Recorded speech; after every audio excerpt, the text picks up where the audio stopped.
throwaway account because people in my real life still think we're doing great. I'm 42M, my wife is 40F, married for 12 years, together for almost 15. 2 kids, mortgage, routine so ingrained you stop noticing them. We weren't one of those dramatic couples. We didn't scream, didn't throw things, didn't threaten divorce every time we fought. That's why I missed the warning signs. The first change wasn't conflict. It was peace. She stopped arguing with me entirely. No pushback, no irritation, no eye-rolling. If I brought something up that used to spark a debate, money, parenting, time together, she'd just say, "Whatever you think is best." At first, I felt relieved. I told myself we'd finally learn how to communicate, like adults. But the relief didn't last. Her agreement felt hollow, like she wasn't actually there. Decisions didn't excite her or upset her. She just complied. When I asked if something was wrong, she'd smile and say, "Why do you always think something's wrong?" That question shut me down fast. She also started keeping to herself more. Longer showers. Late nights on the couch after everyone went to bed. Phone always face down. If I asked what she was watching or reading, she'd say, "Nothing important." The moment that stuck with me happened during dinner. I was talking about something from work, and halfway through my sentence, I realized she wasn't listening. Not distracted. Gone. Smiling politely. Eyes somewhere else entirely. I remember thinking, at least we're not fighting. I didn't understand, yet that silence isn't the absence of problems. Sometimes it's the sound of someone leaving without packing a bag. Once I noticed the silence, I couldn't stop noticing it. Every conversation felt one-sided, like I was talking at her instead of with her. She'd nod, agree, even thank me for handling things, but there was no friction anymore, no personality pushing back. It felt less like harmony and more like disengagement. The twist was how reasonable she sounded. If I asked whether she was upset about something, she'd say, "No, I just trust you." If I suggested we spend more time together, she'd say, "You already do so much. I don't want to be needy." On paper, those are supportive things to say. In practice, they created distance I didn't know how to bridge. I started questioning myself. Was I projecting? Was this just what long marriages turn into? Quiet efficiency instead of passion? When I mentioned missing how we used to talk, she smiled gently and said, "We're just older now. This is normal." That word, normal, did a lot of work. It made my discomfort feel immature. But small things didn't add up. She stopped sharing details about her day. She stopped asking about mine. If I tried to joke, she'd laugh politely, then check out. When I reached for her at night, she'd squeeze my hand, affectionate but distant, like a reflex she hadn't questioned yet. The moment that really unsettled me came when I realized I couldn't remember the last time she disagreed with me. Not compromised, not debated, just disagreed. And instead of feeling respected, I felt strangely alone, like I was married to someone who had already decided her opinion no longer mattered here. I just didn't know yet why. I started paying closer attention to how she agreed with me. It wasn't thoughtful agreement. It was automatic, like she'd learned the fastest way through any conversation was to remove herself from it. If I asked her preference, she'd say, "Either way is fine." If I pressed, she'd repeat it word for word, like a line she practiced.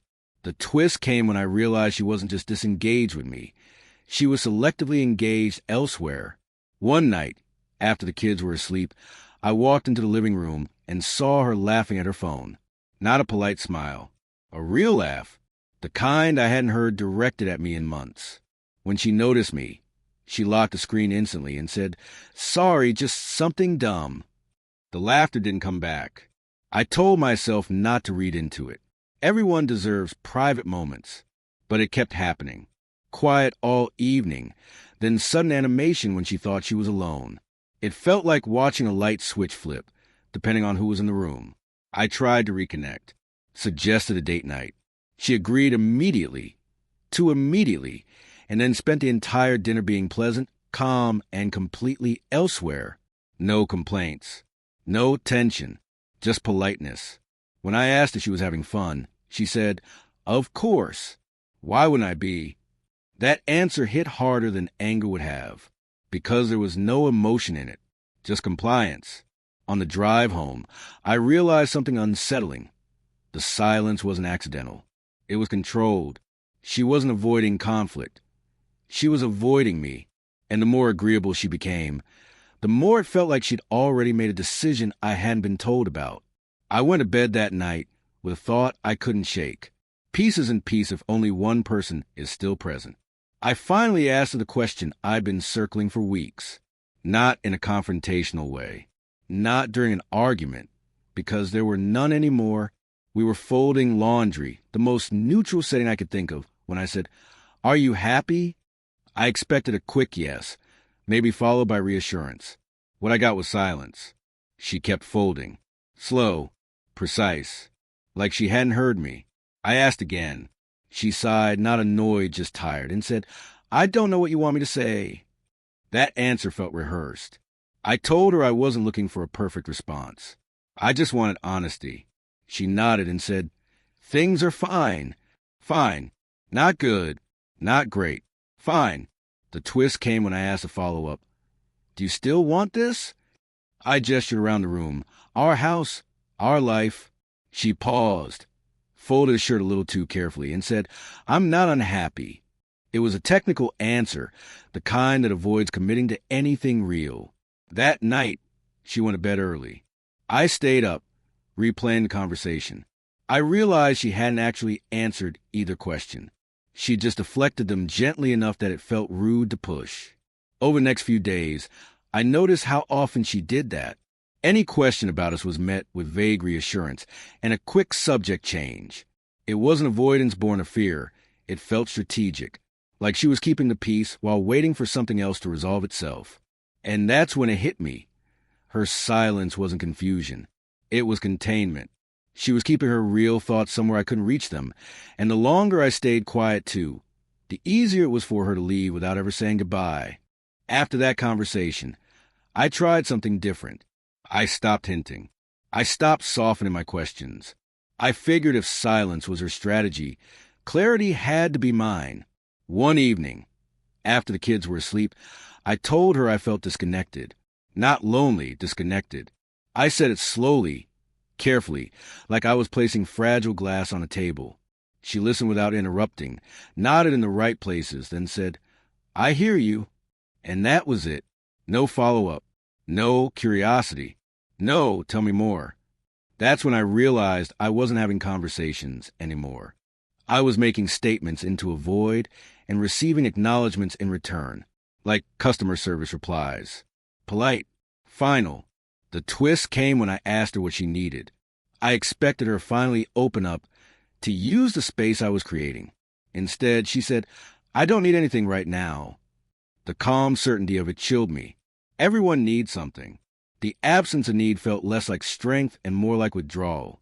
I started noticing how she positioned herself physically, always angled away, even when sitting next to me, how she'd respond faster to messages on her phone than to my voice, how she'd agree with plans but never initiate them. One night, lying awake, I imagined what would happen if I stopped trying altogether, if I matched her silence with my own. The thought scared me, not because I'd lose her, but because I suspected she wouldn't notice right away. And that's when I understood the most painful truth so far. I wasn't fighting for connection anymore. I was negotiating with indifference. And indifference doesn't argue back. I didn't plan it as a test, but that's what it became. One Friday night, after the kids were asleep, I didn't start conversation. I didn't ask how her day was. I didn't try to bridge the gap. I just sat on the couch and watched TV, matching her quiet with my own. She didn't notice. That was the twist that landed the hardest. An hour passed. Then two. She scrolled on her phone, occasionally smiling at something I couldn't see. I felt invisible in a way I never had before, not ignored in anger, not avoided after a fight, just irrelevant. When she finally stood up to go to bed, she said, "I'm turning in," like she was announcing it to the room, not to me. I followed a few minutes later. In bed, the space between us felt wider than usual. I stared at the ceiling, waiting for the familiar check-in, the reflexive "you okay?" It never came. She fell asleep quickly, peacefully. I stayed awake, heart racing, because something awful had just been confirmed. Silence wasn't hurting her. It was freeing her. The next morning, she was cheerful, made coffee, asked about the kids' schedule, kissed my cheek before heading out. It was all so normal. It almost convinced me I was imagining things. Almost, but I couldn't shake the realization. The effort to connect had been one-sided for a long time. My absence from the conversation didn't create concern or confusion. It created space she seemed comfortable occupying. That day, I understood something I hadn't wanted to admit. You can't fix a distance you're the only one trying to cross. And once you stop trying, you find out whether there was ever anyone walking toward you at all. I wasn't looking for anything. That's the part one keep coming back to, because it matters. I wasn't checking her phone, wasn't suspicious in that way. I was just trying to fix the Wi-Fi. Her phone was on the counter, screen lit up with a notification banner that stayed on a second too long. A name I didn't recognize. A preview I couldn't unsee. Last night felt different. I missed that. My first instinct was denial. I told myself it had to be out of context. A friend, a coworker venting. Anything but what my stomach already knew. I didn't touch the phone. I didn't open the message. I just stood there, frozen, listening to the hum of the router, like it was the only real thing in the room. The twist wasn't the message itself. It was how neatly it explained everything. The silence, the rehearsed calm, the way her laughter had been redirected somewhere else. That night, I didn't confront her. I watched her more closely than I ever had. I noticed how protective she was of her phone, how she angled the screen away, how present she suddenly seemed while typing. She was emotionally alive again, just not with me. In bed, she turned her back toward me as usual. For the first time, I didn't reach out. I stared at the ceiling and felt something strange replace the panic. Clarity, not certainty yet, but enough to understand that her quiet wasn't confusion or fatigue or maturity. It was displacement. She hadn't stopped feeling. She'd just stopped feeling it here. Once I'd seen the message, I couldn't unsee the pattern it completed. Every quiet moment suddenly had a shape. Every polite smile felt like a cover. I wasn't jumping to conclusions. I was finally catching up to a reality she'd been living in for a while. I started paying attention without changing my behavior. Not to trap her, not to gather evidence. Just understand. She texted more but explained less. Took her phone into rooms she never used to. Stayed up later, saying she wasn't tired, then fell asleep the second she put the phone down. When I asked how her day was, she'd give me a summary so brief it felt intentional. The twist came in how careful she was with me. Kinder than usual, more agreeable, like she was managing guilt by minimizing friction.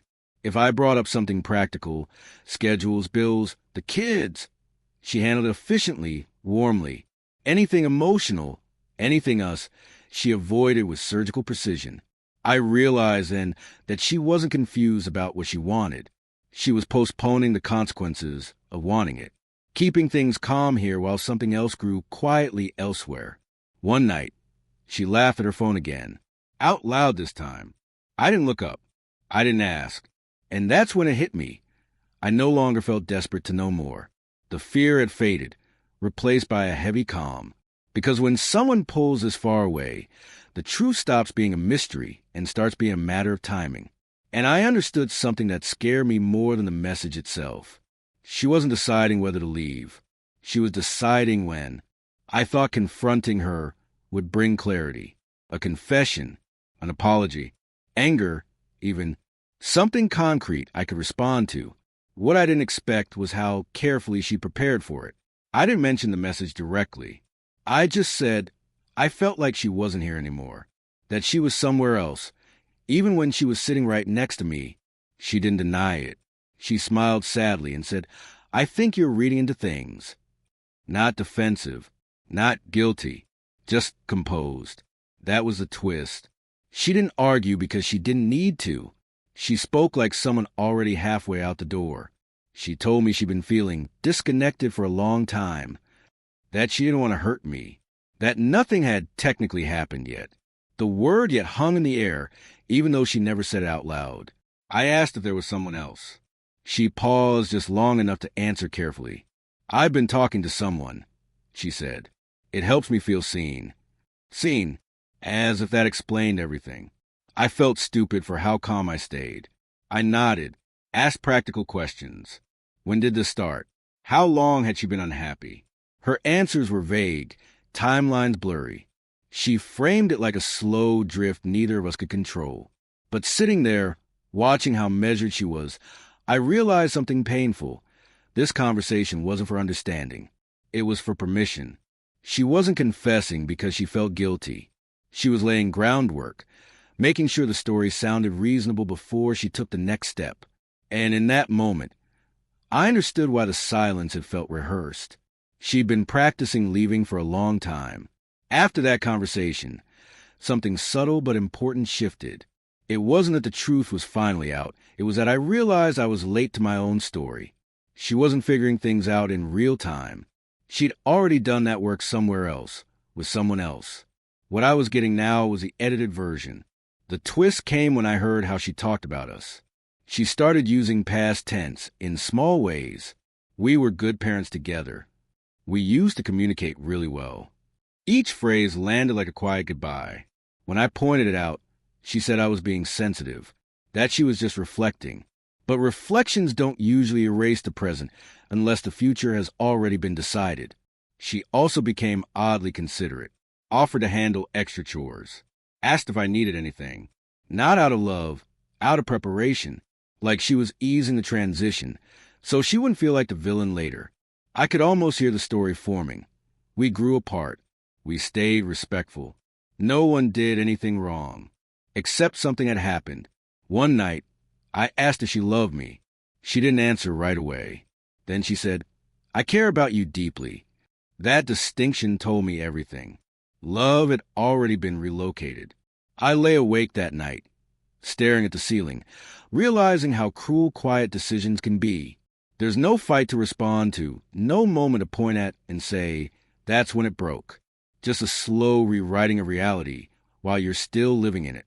And I understood then that whatever came next wouldn't be about saving the marriage. It would be about catching up to a truth she'd been living with for months. The realization didn't come from anything she said. It came from how she moved through the house. Light, unburdened, like someone who had already put something heavy down. I was still carrying the weight of us, still trying to understand what had gone wrong, while she seemed oddly at peace. That was a twist. I'd expected guilt, confusion, grief. Instead, she was calm in a way that felt practiced.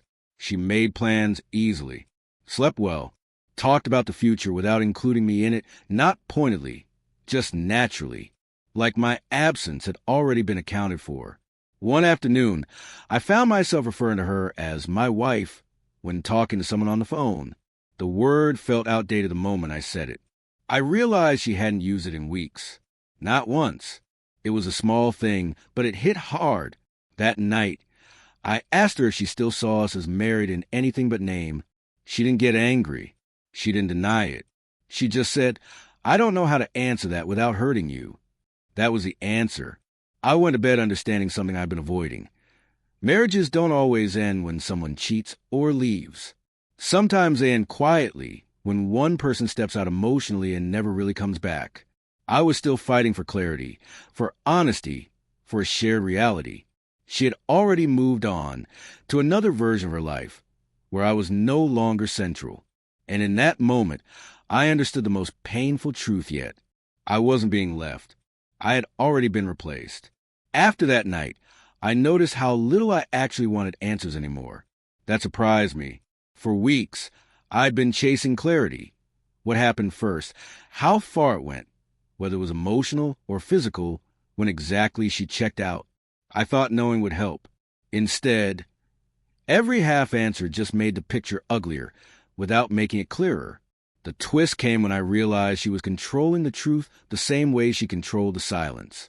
If I asked a direct question, she'd respond carefully, choosing words that were technically honest but emotionally empty. I didn't plan for this to happen. I never meant to hurt you. It just evolved. Nothing to grab onto. Nothing to push back against. The story stayed smooth, reasonable, and always just incomplete enough to protect her. One evening, I started to ask another question, something about when she first felt disconnected. I stopped myself mid-sentence. I suddenly understood that I could ask forever and still never get the full truth. Not because she didn't know it, but because giving it to me would break the version of herself she was clinging to. So I stopped asking. That was the first decision I'd made that wasn't about saving the marriage or understanding her. It was about protecting myself. In the quiet that followed, I felt a strange sense of control return, not over the situation, but over my own dignity. I didn't need the full story to know enough. I just needed to stop letting her edit my reality. Something shifted the moment I stopped asking questions. The house didn't change, but the atmosphere did. The tension softened. Not because things were better, but because I wasn't pulling on a rope that only tightened when I did. I started moving through my days with less urgency, less need to fix what she'd already decided to leave behind.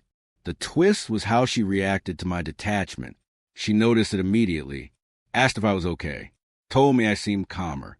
There was a flicker of unease in her voice, like she wasn't sure what my quiet meant anymore. For the first time, I wasn't chasing her emotional availability, and that seemed to unsettle her more than any confrontation ever had. We coexisted politely. Logistics worked. Parenting worked. Emotion stayed off the table. And in that emotional vacuum, I began to feel something unexpected. Space.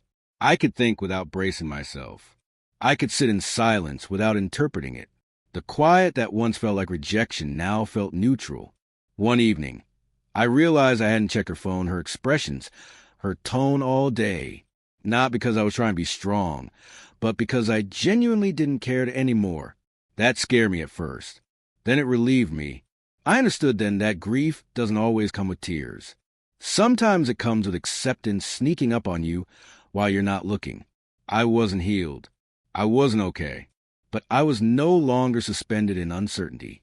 And for the first time since the silence began, the house didn't feel like a waiting room. It felt like a place I was slowly preparing to leave, on my own terms. Once I accepted that this was ending, I didn't rush to say it out loud. Not because I was afraid, but because I wanted at least one part of this process to belong to me. For so long, I'd been reacting to decisions she'd already made in private.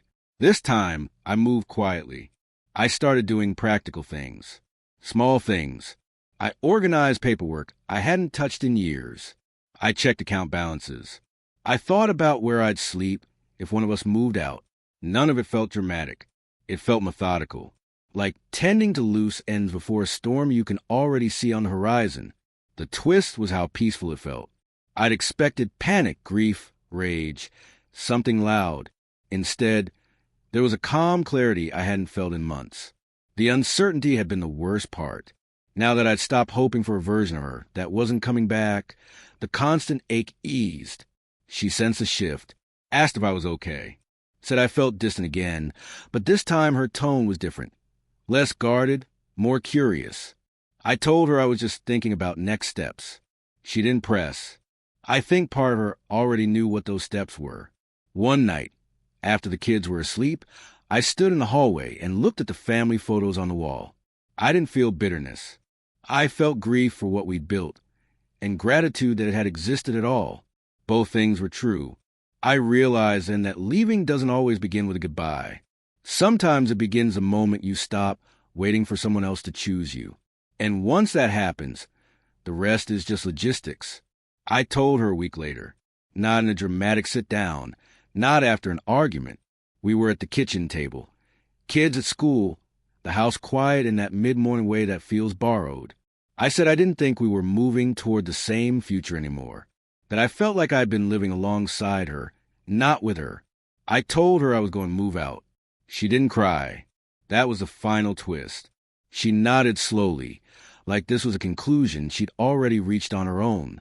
She said she didn't want things to be messy, that she hoped we could do this respectfully. The language was careful, rehearsed, the same tone she'd used for months when talking about everything else. It confirmed what I already knew. This wasn't news to her. It was confirmation.